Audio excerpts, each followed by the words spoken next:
Kantianism is defined by us to mean I get treated the same as you. Human beings are capable of rational thought, so treat everyone the same, no matter what.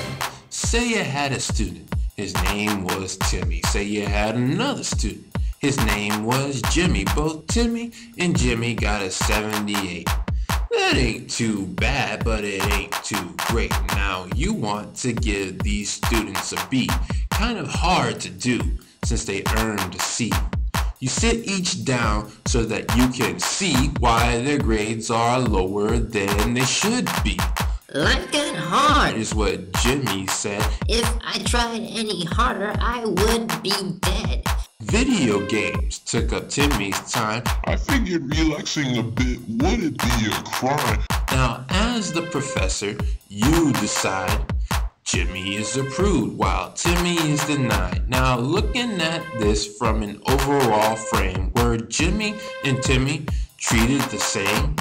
Kantianism is defined by us to mean I get treated the same as you.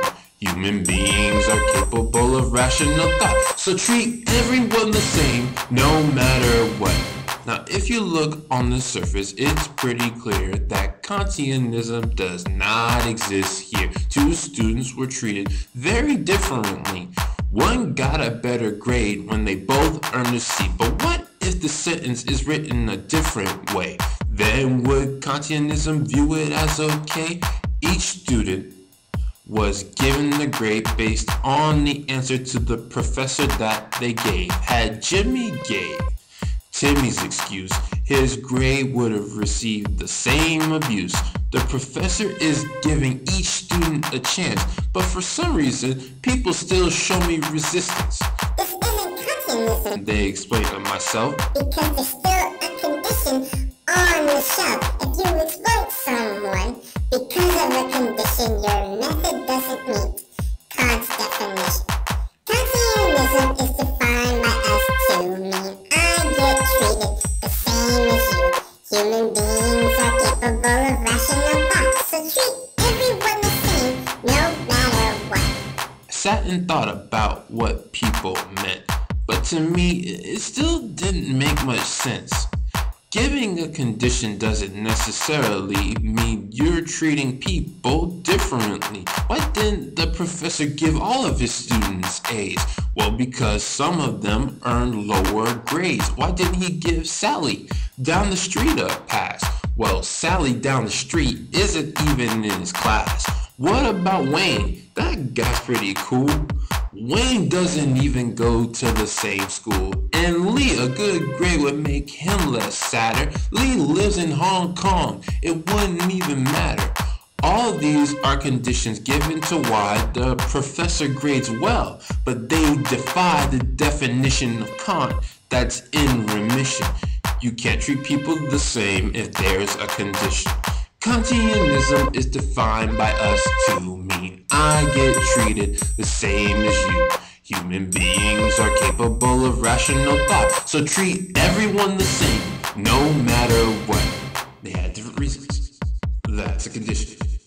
They didn't earn the pass. That's a condition. Their grade was too low.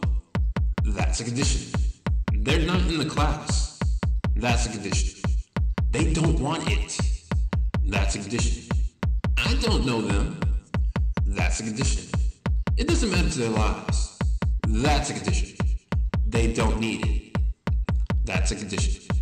Now, applying this to Kant and morality, we can discover a new reality. If what I'm implying is in fact correct, that condition is a factor to forget. Doing what's right to one and right to another doesn't necessarily mean treating different from each other. What's right to one isn't right to all. Condition decides when you made the right call.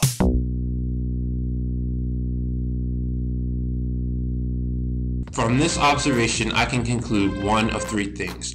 1. Kantianism actually means that everything you do to one person, you do to another, regardless of condition.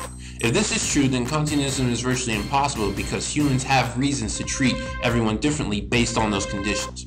You can remind your neighbor to walk his dog as a friendly gesture, but you can't do that to a person in China because of conditions. 2. Kantianism is not excluding conditions. You would still treat Jimmy just like Timmy had he done what Timmy had did. If this is the case, Kantianism is used virtually everywhere and can only be truly abandoned when there is no reason for treating a person differently. You treat person A one way and person B another way without any reason why. Or 3, there is still some information in between Kantianism and conditions that I am not seeing.